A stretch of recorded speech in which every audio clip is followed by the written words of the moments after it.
Gracias, hijo, por el especial que tuviste en esta mañana. Ya te tocó tu parte y ahora me toca a mí la mía. No sé cuál sea más difícil, si pararse a tocar ahí o estar aquí al frente. Pero bueno, hermanos, por la gracia de Dios yo agradezco a Él el darme el privilegio y la oportunidad de estar en esta mañana aquí con ustedes en compartir algo de la palabra y mensaje de nuestro Dios. Y quisiera comentar, hablando acerca un poco de historia. Ustedes saben o han escuchado probablemente el término baby boomers. Para muchos de nosotros probablemente es un término conocido. Se dice que este grupo de personas son los que nacieron alrededor de los años 40 hasta fines de los años 60 y se le denomina baby boomers porque fue una época en la que hubo una explosión de la natalidad aquí en Estados Unidos de Norteamérica, que incluso se estima que en ese periodo de tiempo, en esas décadas, nacieron más de 76 millones de niños, aquí simplemente en este país. Por eso se le conoce como un baby boom, un boom en la natalidad de los niños.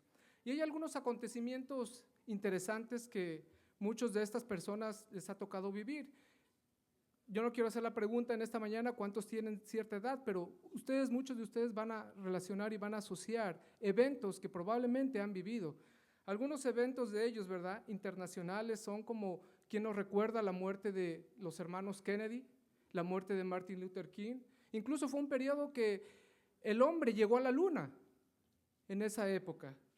También fue una época en la cual hubo una cantidad de revueltas civiles, en la cual muchos de los jóvenes se agruparon, los movimientos hippies, donde surgieron los movimientos civiles que hoy en día, ¿verdad?, tenemos muchos de ellos, los derechos de los niños, surgieron a partir de esta época. Posteriormente, hermanos, podríamos seguir hablando de este grupo de gentes, pero no es el propósito en esta mañana. Simplemente esto es a manera de preámbulo y de reflexión para poder entender el tema que vamos a tocar hoy en día. La generación X. Esta es una generación que se le denomina a los que nacieron después de los baby boomers. Es decir, es una generación que nace a finales de los años 60 y a principios de los años 80. Interesante porque muchos de nosotros nacimos en este periodo de tiempo y hay muchos padres adultos, ¿verdad?, que nacimos en esta época. Y hay quien generaliza, hermanos, quiero decir que esta generación es la que ha vivido de todo. ¿Por qué ha vivido de todo? Porque de la misma manera que le tocó ver televisiones en blanco y negro, también nos ha tocado, porque yo me incluyo en esta generación, nos ha tocado ver las televisiones hasta de los colores más nítidos. ¿Qué problema cuando ya uno no ve de lejos y tampoco de cerca? Tengo que quitarme los lentes, disculpen. Pero en esta generación, hermanos, es una generación en la cual, como mencioné, ha vivido de todos. ¿Por qué? Porque es una generación que nos tocó, ¿verdad?, usar instrumentos o herramientas manuales, así como ya el uso de la computadora. Yo recuerdo cuando estaba en la escuela, que a mí me tocó, ¿verdad?, los primeros semestres de mi escuela, hacer todos mis trabajos, mis dibujos en unas mesas grandes, ¿verdad?, donde uno ahí desarrollaba sus proyectos. Pero también fue una época que cuando ya casi al terminar mi carrera, también ya empezó el auge de las computadoras. Esta generación también, ¿verdad?, se considera como una generación que ha vivido de todo. Como mencioné, las televisores a blanco y negro y a color. Y también hasta videojuegos. Nos ha tocado los primeros videojuegos, ¿verdad?, tener uso de ellos. Bien, a la generación X, hermanos, yo no sé si ustedes alcancen a ver, han tenido una serie de acontecimientos y sucesos en la historia que si hiciéramos una lista serían demasiados y no terminaríamos. Simplemente a manera de referencia, ¿verdad?, yo quisiera mencionar algunos de ellos. Algunos de ellos, sucesos importantes son el uso del celular, algunos acontecimientos internacionales que nos tocó vivir. ¿Quién nos recuerda esa explosión en Chernobyl de esa planta nuclear? O simplemente, ¿se recuerdan ustedes de la caída del muro del Berlín? O la guerra del Golfo. Yo recuerdo en la guerra del Golfo con mi primo, yo vivía con mi primo que es como un hermano mayor. Él tenía su antena parabólica y fue la primera guerra televisada. Me acuerdo que dijeron, este día va a atacar Estados Unidos a Irak. Y ahí estábamos él y yo ahí pegados en el televisor, en la antena parabólica para ver y recibir la señal. No pasó nada. El conflicto vino unos días después. Pero para que tengan una idea de todo lo que nos ha tocado vivir en todas estas épocas. También, ¿verdad?, la disolución de la Unión Soviética, un suceso, un acontecimiento que probablemente muchos de nosotros ni siquiera nos imaginábamos que iban a ocurrir. Esta generación, hermanos, son los primeros que empezamos con el uso de las computadoras, como mencioné anteriormente. Después de esta generación, existe otra generación que los sociólogos, y algunos me van a entender estos términos, yo estaba estudiando algo acerca de esto, se le conoce como la generación Y. Esto es un grupo de personas que nació a partir de los años 80 y el año 2000, aunque no hay un rango exacto de las fechas, simplemente es un parámetro que los estudiosos dan acerca de esto. Y esta generación es la primera generación de los hijos de los baby boomers, es decir, muchos que tienen hijos hoy en día, ¿verdad?, de los baby boomers, por ejemplo, en mi caso, la generación X, ¿verdad?, baby boomers, los primeros de la generación X, ahora nacen nuestros hijos y los catalogan como la generación Y. Y hay una situación bien interesante que sucede con este grupo, porque los padres se tienen que dividir y es cuando comienzan las familias a desintegrarse un poco. ¿Por qué digo desintegrarse un poco? Porque por la situación económica que se vive, ¿verdad?, son las primeras generaciones en las cuales el padre y la madre tienen que comenzar a trabajar. Y entonces, como se descuidan a los muchachos, a los adolescentes, suplen esas necesidades, ¿verdad?, con cuestiones tecnológicas, con juguetes, y entonces es cuando empiezan a surgir los celulares, las tabletas, los notebooks, y esta generación de jóvenes, hermanos, quiero decirles que es una generación tecnológicamente avanzada, ya que construyen sus redes sociales y permanecen conectados el mayor tiempo a la computadora, y ustedes lo pueden ver, yo tengo hijos que hoy en día están ahí en la computadora, o ustedes pueden observarlo mismamente en sus propias casas. A esta generación también se le conoce como la generación NTV o MTV. ¿Ustedes saben por qué la asocian con la generación MTV? Porque fue la primera generación en la cual comenzaron las cadenas televisivas a lanzar los famosos videoclips, los reality shows.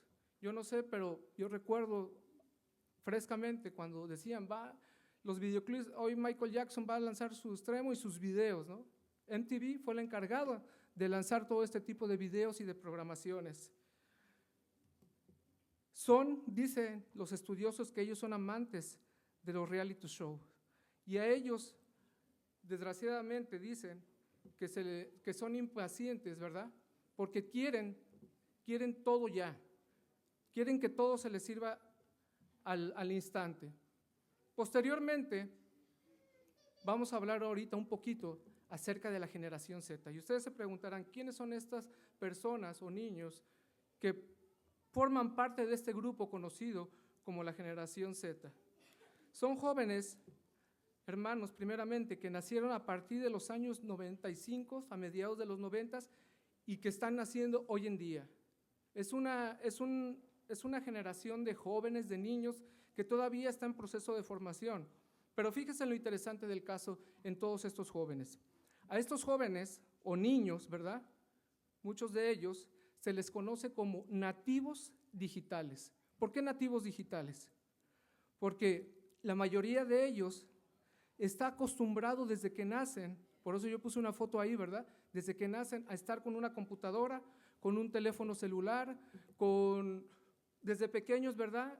A mí es sorprendente cómo un niño, póngale usted un DVD o un estéreo y el niño, ustedes van a ver que ellos tienen una habilidad, ¿verdad?, para poder manejar todos estos instrumentos electrónicos que a lo mejor muchas veces nosotros tenemos que ir a los instructivos y chequear paso por paso. Los niños tienen una habilidad de hacer todo ese tipo de cosas de una forma bastante rápida.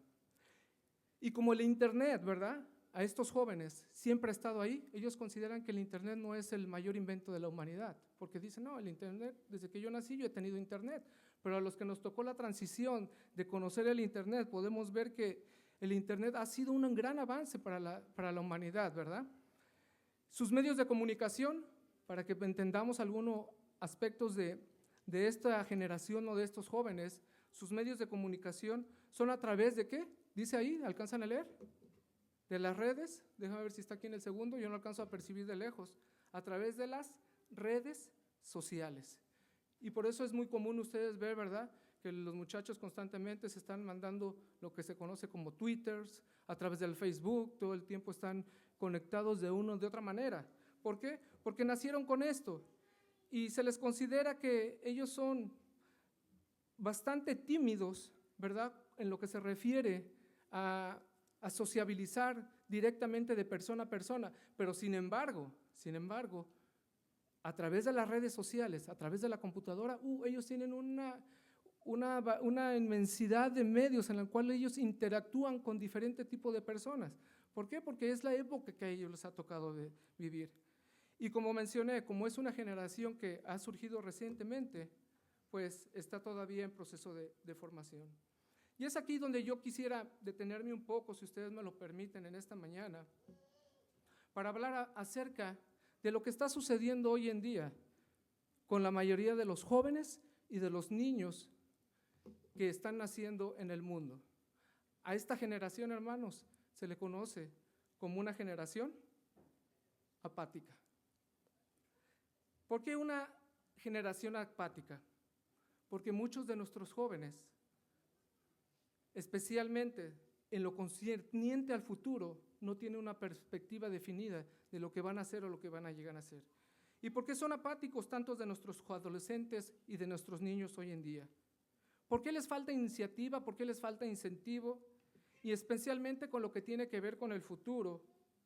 Y esa desesperanza, déjenme decirles, hermanos, dicen los estudiosos que es más grave aún de las manifestaciones sociales que ocurrieron en los años 60. Ustedes recuerdan los movimientos hippies, ¿verdad?, donde aquellas personas, aunque mal encausadas, mal orientadas, se organizaban de alguna manera, pero tenían un propósito. Ellos pensaban en una nación mejor, ellos pensaban, ¿verdad?, en una esperanza de un país que debería de mejorar y cambiar, y que también ellos pensaban en una forma de vida, tenían un objetivo y creían sobre todo en ellos mismos. Pero desgraciadamente la tendencia hoy en día con estas generaciones y que prevalece en ellos es la desesperanza, la irresolución y la desesperación. Y a mí me llamó la atención en los otros días cuando escuchaba aquí uno de nuestros miembros muy queridos hablar acerca de que cómo es posible que hoy en día los niños padezcan de depresión. Hoy en día los niños padecen de depresión.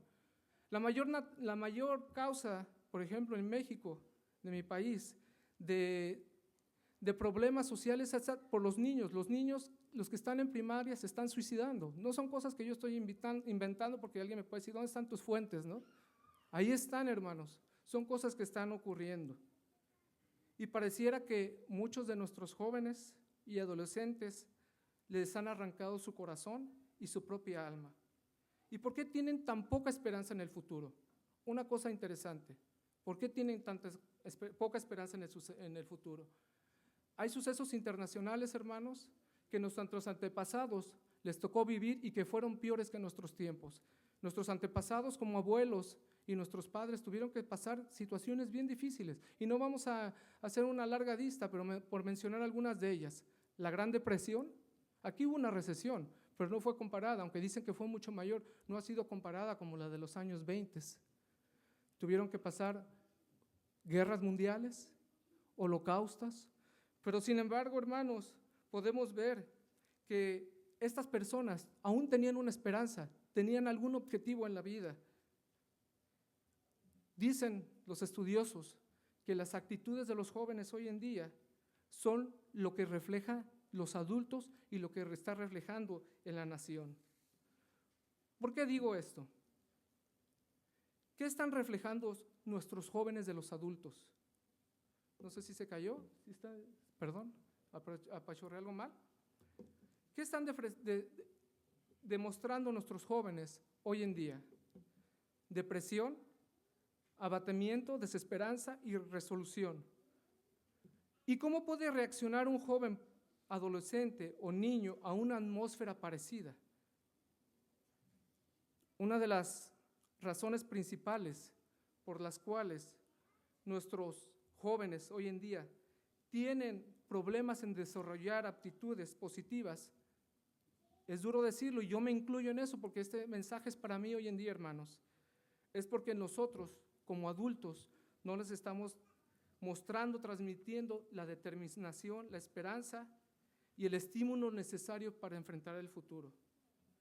La generación de los mayores, y yo me incluyo, yo soy el primero, hermanos, a veces mostramos ciertas actitudes extrañas y enfermizas y que ciertamente son falsas y que no tienen una base bíblica.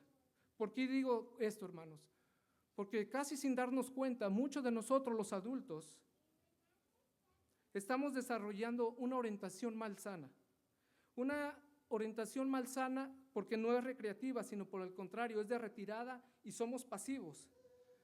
Y voy a mencionar algo que probablemente haga eco en nuestros oídos. Hemos dejado que otros determinen nuestros sistemas de valores y nuestras perspectivas de la vida. A veces pensamos nosotros como adultos de que somos la primera generación que hemos enfrentado crisis y constantemente decimos, no, el mundo era mejor, era un lugar más agradable, era un lugar más seguro, antes, en el pasado, antes de que comenzaran a aparecer todos estos problemas. Y decimos muchas veces, este mundo se está deteriorando a tal velocidad que se hace desesperado y absurdo el planear o prepararnos para el futuro, ya que puede que no haya un futuro absoluto. Uno podría esperar con razón, hermanos, que los niños, los jóvenes, y estoy hablando en términos general, hablando de la sociedad, que conocen muy poco acerca de la historia del hombre y sobre todo de las promesas de Dios, sucumban ante el pesimismo asfixiante y desesperado. Y las iglesias, muchas de nosotros como iglesias, nos hemos estamos mostrando una actitud, hermanos, cuyo sistema de valores es fácilmente influido por otras gentes. Y muchas veces ignoramos las buenas cosas que Dios nos ha dado y nos olvidamos incluso de nuestras propias bendiciones que hemos recibido de parte de Dios. Y a veces estamos tan desesperados y preocupados por cosas tan intrascendentes en la vida, como tener un auto nuevo, tener ropa nueva, incluso tener una casa más grande. No quiere decir que sea malo, pero sin embargo, nosotros, ¿cómo podíamos o deberíamos considerar extraño que nuestros jóvenes sean influenciados con tanta facilidad por los grupos de rock, por las sectas y aún, ¿verdad?, cuando nosotros mismos estamos siendo influenciados probablemente por algunos intereses especiales como la televisión o yéndonos a los extremos o a un fanatismo religioso? Podríamos esperar, hermanos, que esto ocurra en la gente de afuera, en la gente que no conoce a Dios. Pero a veces me cuesta trabajo pensar, y yo me incluyo, hermano, de que somos personas que muchas veces estamos confusos y estamos desesperados. ¿Y cómo podemos nosotros hacer una influencia para nuestra juventud, para nuestros niños hoy en día, de que ellos vean la vida desde otro punto de vista? Y en esta mañana, hermanos, por la gracia de Dios, yo quisiera que ninguno de ustedes saliera de aquí sin ningún mensaje de esperanza, de aliento y de desafío. Es verdad que todos tenemos problemas de alguna u otra manera y que todos pasamos de situaciones difíciles, pero ¿por qué no enfrentamos todas estas situaciones, hermanos, y enfrentamos estas crisis sin malos presagios, sin depresión, sin sentimientos de fatalidad y de culpabilidad? Y cabe mencionar una pregunta que yo quisiera hacer en esta mañana. En tiempos de dificultad, ¿cuál es nuestra reacción? ¿Cuál es la posición que tenemos cuando tenemos alguna dificultad en nuestras vidas? Algunos líderes religiosos piensan y ignoran y dicen, no, el tiempo del fin se acerca, vamos a retirarnos y vámonos a aislarnos. Algunos piensan de alguna de esa manera. Algunos dicen, no, como ya se acerca el tiempo, tenemos que prepararnos, y que no es malo, simplemente que muchas veces el enfoque que le damos no es el enfoque adecuado. ¿Por qué digo esto, hermanos? Porque yo soy el primero muchas veces de los primeros fatalistas. ¿Y cómo pudiera suponerse, hermanos, que cuando entra una visita por ahí enfrente, o un joven, un niño, cuando desde aquí, desde el púlpito, constantemente nos están diciendo cosas que probablemente nos están desanimando? Estaba leyendo un par de ejemplos de una madre que leyó, más bien vio un programa de televisión hablando acerca de los últimos tiempos, en la cual ella decía que no podía menos que esperarse de la vida y por qué iba a educar a sus hijos si aún el futuro era imprescindible. ¿Qué caso tenía? Otro señor que leyó un tratado acerca de los eventos finales decía que tenía ganas de dejar su trabajo y que sencillamente quería abandonarlo todo y para que seguir adelante. ¿Es acaso, hermanos, de extrañar que los creyentes tengan más y más dificultad en vivir vidas responsables, animosas y productivas? Cuando el día del juicio constantemente se está proclamando en las emisoras cristianas, sin el equilibrio apropiado de esperanza y confianza en las promesas de Dios y en el amor de Cristo. Cuando nuestro Señor Jesús estuvo aquí en la tierra, hermanos, Él habló algo, y eso se encuentra en el libro de Marcos, hablando precisamente acerca del tiempo del fin. Pero aquel día dice, y la hora nadie la sabe, ni aun los ángeles que están en el cielo, ni aun mi mismo Padre lo sabe. Pero sin embargo el Señor Jesús decía, mirad, velad y orad, porque no sabéis el día y la hora en que será su venida. Y es por eso, hermanos, que en esta mañana no debemos rendirnos ante lo que sucede en el futuro. Las Escrituras, hermanos, nos animan a estar gozosos, a ser optimistas, tener esperanza y suponer lo mejor. Pero desgraciadamente, muchos de nosotros estamos siendo cómplices o víctimas de malos presagios y del pesimismo. Y esto es impropio, hermanos. Esto es irreal, porque el pesimismo, hermanos, no es una enseñanza de Jesús, déjenme decirles. Sino al contrario, su mensaje es un mensaje de esperanza y Él nos dice que tengamos fe, que confiemos en Él. Pero desgraciadamente muchos de nosotros estamos cayendo en la depresión, estamos cayendo en el pesimismo. Y yo no sé lo que piensen ustedes en esta mañana, hermanos. Pero al menos yo quiero, cuando el tiempo pase, dejarles un legado al menos a mis hijos. Un legado de esperanza, de fe y de amor. De que aún en los tiempos difíciles nos permanezcamos firmes en nuestra fe. Y que no hayamos sucumbido ante las tendencias del mundo que hoy el día tiene. Sino por el contrario, que sea un privilegio por cada uno de nosotros vivir vidas piadosas y vidas rectas. Yo quiero decir como Pablo, y yo no sé ustedes, he peleado la buena batalla, he acabado la carrera y he guardado la fe. Pero para hacer eso, hermanos, debemos vivir tales cosas. Muchas veces somos muy dados a hablar, y yo soy de los primeros que hablo y hablo y hablo, pero para proporcionar fe y esperanza a nuestras visitas, a nuestros niños que vienen aquí a la iglesia, debemos de vivir tales cosas. Debemos nosotros empezar por nosotros mismos. Y hoy en día, hermanos, creo fervientemente hoy que todos necesitamos retomar y ver un modelo cómo podemos nosotros vivir. Y ese modelo es un tesoro incalculable, hermanos, un consolador que trae paz y que todo corazón necesita. Y esa es una persona. Una persona, hermanos, que me indique cómo debo asirme acerca de Él, una guía más elevada, un fundamento que me ayude en cada aspecto de mi vida, un tesoro incalculable que traiga paz a mi corazón que tanto lo necesita. La relación con Él, hermanos, es esencialmente individual, pero también se puede compartir, como dice ahí el texto, que nos dé fuerzas en tiempos de dificultad, de tensión y también consuelo en tiempos de tristeza, que nos conceda sabiduría cuando estamos confusos y nos corrija si erramos, nos provee ayuda cuando la necesitamos y esta ayuda nunca acabará, porque es una guía constante, como dice el texto, y permanece más unido como un hermano. Hermanos, nuestro Señor Jesús nos da órdenes, es verdad, pero para la orden también promete recompensas y recompensas maravillosas. A veces permite la pérdida y la aflicción, a veces permite que pasemos por tragos amargos y duros, pero sin embargo, al final del camino siempre nos da algo mejor. Él no se nos impone, sino que es paciente, Él está esperando ahí. Y queda a veces dolorosamente decepcionado cuando nosotros no escuchamos su voz. Él quiere que le amemos porque Él dice, nos amó primero.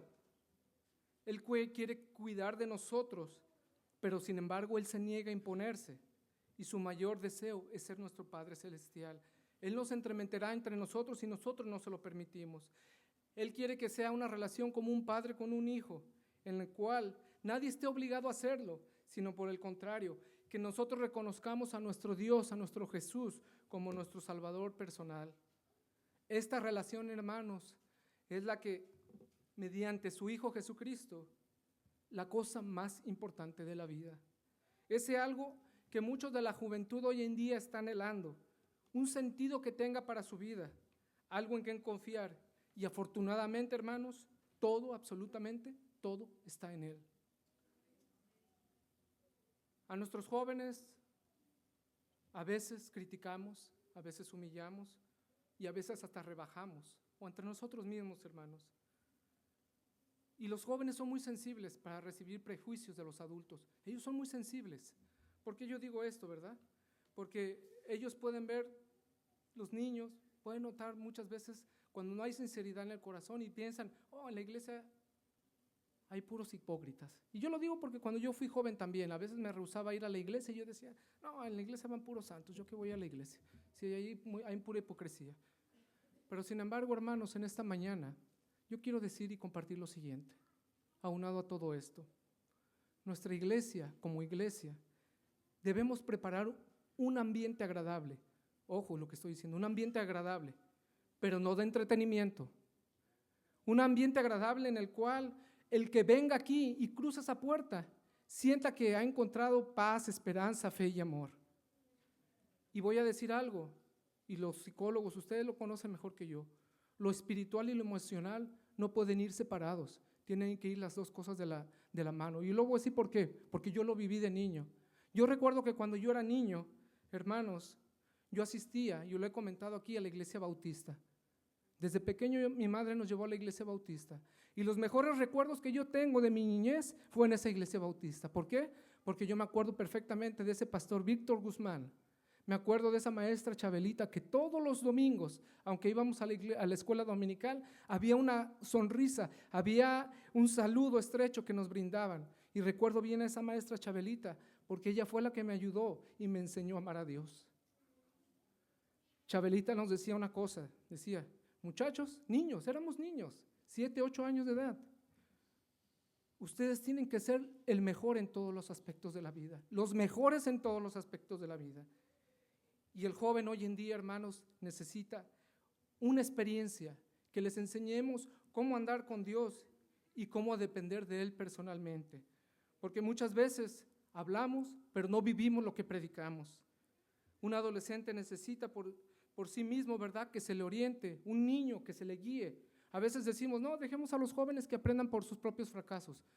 Pero hay un gran dicho que dice que el que escucha consejos llega sabio y llega viejo.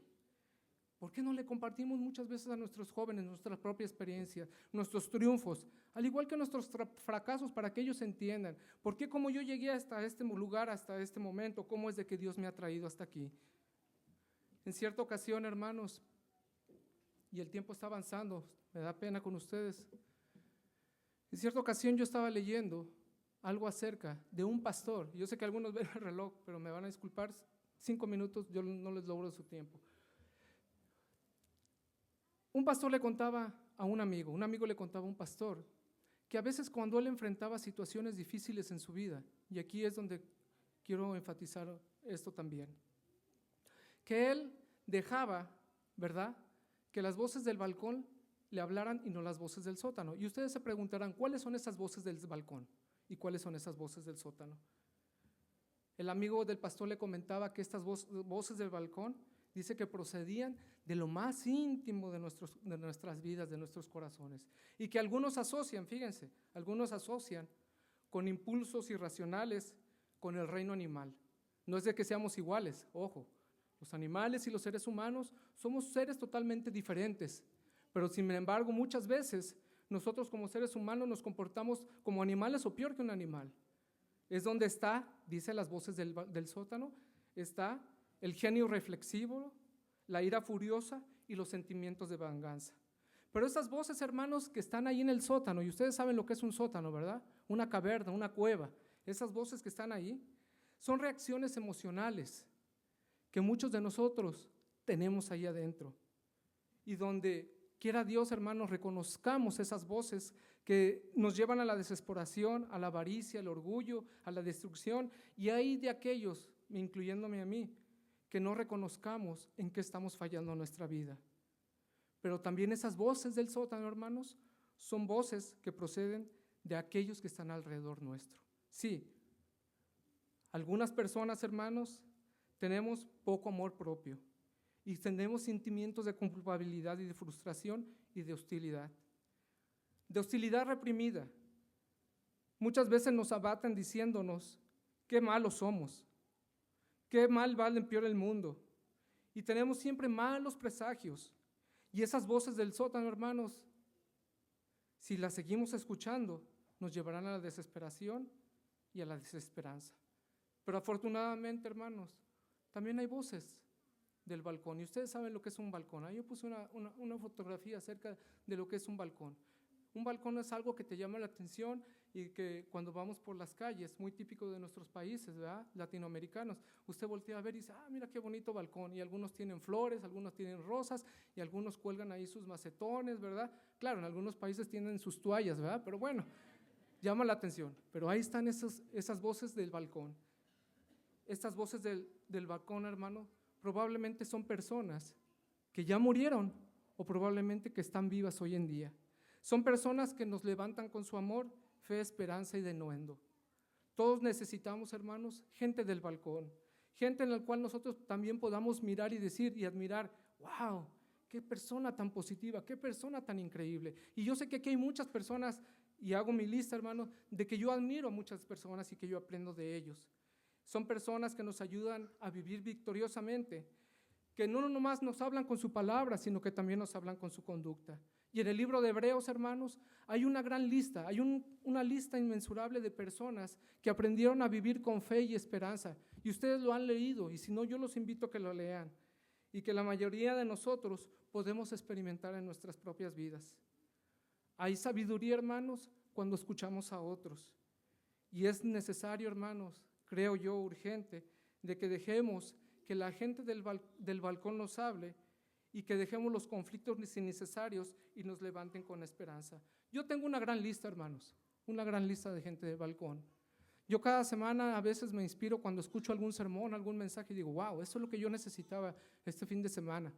Pero tal vez hablo honestamente y hablo por mí. A veces yo también salgo triste y decepcionado porque digo, wow, en lugar de venir a la iglesia para recibir un mensaje de consuelo, de amor y esperanza, por el contrario, salgo más deprimido de lo que yo llegué y hablo por mí mismo. Hagamos una lista, hermanos, una lista del balcón en la cual nosotros podamos reflejarnos. Y como ustedes me dispensarán, y aquí déjenme tomar un poquito de agua, perdón. Me dice el hermano Walter, poquito, nada más tome poquita. Hermanos, hay gente que yo admiro en la vida y yo no me voy a cansar de admirar. Mi abuela, mi madre, a muchos de ustedes, no nombro nombres porque sería injusto no nombrarlos a todos. Pero hay una persona, y que ustedes me van a disculpar, y yo siempre he admirado, y ahora más que nunca lo admiro más. Este es mi padre, y yo he hablado, he platicado acerca de él muchas veces. Este es mi padre unos 3, 4 años atrás. Y este es mi viejo, como le dice Robert al doctor, mi viejo. Ahí está mi viejo hoy en día. Pero sin embargo, mi padre, aunque no fue una persona religiosa, no fue una persona que decía, ve a la iglesia, que nos insistía, por el contrario, ¿verdad? Nos daba libertad para hacerlo. Era una persona tan positiva en su vida y tenía una fe en Dios que recientemente yo pude rescatar. Mi primo publicó, tengo un hermano mayor, primo, algún día lo conocerán. Él tenía mucha confianza con mi padre. Mi padre hoy en día, como lo ven, está en su sillita de ruedas, él tiene su demencia senil, ya no coordina, a veces hasta ya no reconoce, pero sin embargo en sus años mozos, cuando éramos pequeños, él dejó escrito algo para nosotros que yo quiero compartir en esta mañana. Esto lo escribió él en el año de 1985 y dice lo siguiente: hijos, Cuando alguien llegue a casa, hijos míos, abran su corazón como sus puertas. Sea quien fuere, denle afecto, porque quizás algún día ustedes tocarán otras puertas. Que haya alegría para el viajero y compartan su pan y su aposento, dándole a Dios gracias que ustedes tienen un techo. Y cuando el viajero se vaya y se lleve en su corazón un buen recuerdo de saber que en este techo encontró paz, amor y afecto, porque en cada uno de ustedes vio y sintió su noble pecho. Porque sepan que yo me sentiré satisfecho si ustedes comparten nuestro humilde techo. Una carta que mi papá en el año de 1985 él dejó escrita. Hermanos, yo no sé lo que piensen ustedes. Yo hablo de mi padre, para mí lo máximo. Pues como ustedes es lo máximo, su padre es su madre, y es entendible. Pero este señor, esta persona, hermanos, tenía un positivismo y una fe en Dios, a pesar de que yo no lo veía constantemente leer su Biblia, y yo no lo veía, ¿verdad?, que fuera a la iglesia. Él venía a la iglesia cuando yo lo invitaba. Papá, voy a predicar, yo quiero que vengas. Y él venía y me hacía el gran favor. Pero sin embargo, ustedes lo conocieron y gracias a Dios, para honra y gloria de Dios, él se bautizó aquí en este mismo lugar. Pero son gente del balcón, hermanos, en la cual nosotros deberíamos hacer una lista de personas que admiramos, una lista, hermanos, que en algún momento nosotros pudiéramos abrirle nuestros corazones, porque todos, hermanos, de alguna u otra manera tenemos necesidades, y a veces tenemos necesidades de ser escuchados, de que alguien nos diga una palabra de aliento, que alguien nos diga una esperanza en esta vida. ¿Cómo nosotros, hermanos, podemos hacer eso? Simplemente si lo vivimos, si lo practicamos. Y esta gente del balcón, hermanos, es la que los adolescentes, los niños, los adultos, todos estamos necesitando, sin perder de vista, ¿verdad?, de que tenemos un Padre celestial que es el que nos da esperanza. Y para ir terminando, hermano Walter, yo quisiera compartir con ustedes algunos textos de la palabra de Dios, porque no podemos irnos de aquí sin haber leído la palabra de Dios. Unos textos que nos dan esperanza y que nos dan auxilio en los tiempos de dificultad. Déjame ver, aquí está. Algunos de estos mensajes, hermanos, son mensajes en los cuales son esperanzas que no son pensamientos anhelantes, sino el conocimiento y la práctica, quiero añadir, de las que las promesas de Dios realmente son verdaderas. ¿Y cuáles son estos textos? Y hay miles de promesas en ellas, hechas por Dios para cada uno de nosotros. Y podemos comenzar probablemente con Romanos 8:28, porque dice, y sabemos que los que aman a Dios, todas las cosas les ayudan a bien. Esto es con los que a su propósito son llamados. Y podíamos agregar, ¿qué les parece Jeremías? Jeremías 29:11, porque yo sé los pensamientos que tengo acerca de vosotros, dice Jehová, pensamientos de paz y no de ¿qué? Y no de mal, para daros el fin en que esperáis. ¿O qué podíamos considerar probablemente Isaías 41:10, donde nos dice, no temas, dice, porque yo estoy contigo, no desmayes porque yo soy tu Dios, que te esfuerzo, siempre te ayudaré, siempre te sustentaré con la diestra de mi justicia. Y quisiera terminar con el Salmo 34:19. Muchas, dice, son las aflicciones ¿de quién? Pero de todas ellas, ¿qué? Jehová te librará. Hermanos, sabemos y reconocemos que la situación no está fácil hoy en día. La situación hoy en día no es prometedora. Pero como las generaciones pasadas, ellos también enfrentaron sus situaciones difíciles.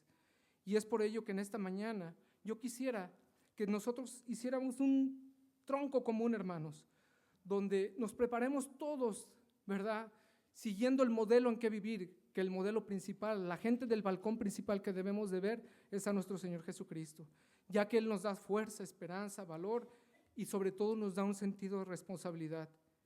¿Ustedes creen que eso es difícil? ¿Ustedes creen que no podemos nosotros experimentar eso y transmitírselo a nuestros niños, a nuestros jóvenes? Sobre todo decirles, hermanos, de que Dios existe y de que Dios los ama y de que sus promesas son verdaderas. ¿Saben, hermanos? El otro día yo hablaba con un muchacho, no es de aquí, pero que lo quiero mucho, donde creció en la escuela adventista. Su madre lo llevó a la escuela, creció en la escuela adventista, pero por circunstancias de la vida, hoy en día no cree en Dios, no cree en Dios. Y a veces nos sorprendemos y bueno, pero como un muchacho que creció en la iglesia, que fue a escuela de iglesia, llega un momento que no llega a creer en Dios. ¿Por qué?